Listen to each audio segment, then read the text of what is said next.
Hi, everyone. We had a special request for this Boston Celtic villain poem that was written by my dad back in the late 80s and that I had voiced as Johnny Most. It actually afforded me a victory in one of the Johnny Most sound-alike contests.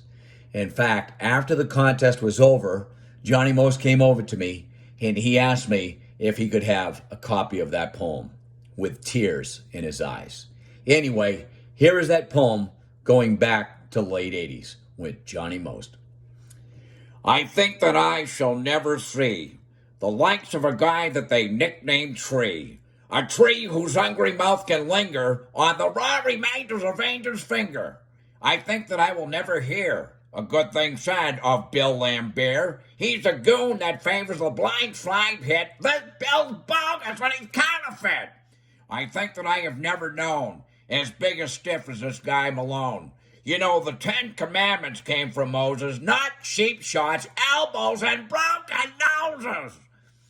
McFilthy, Jeff Rowland, and McNasty, Rick Mahorn, were the dirtiest two that you've laid your eyes on. Paul McKeskey, he throws sucker punches at little guys in great big bunches.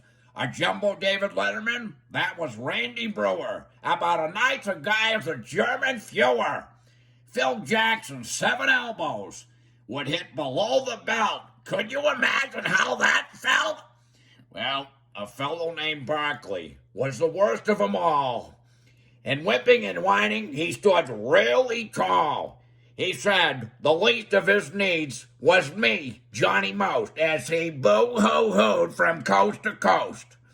But the day that I'll remember, the most of them all, was the day that Johnny Havlicek stole the ball. He swiped it away. He thefted it clean. It was the prettiest thing that these old eyes have seen. And summing it up, I guess I could say being voice of the Celtics has made my whole day.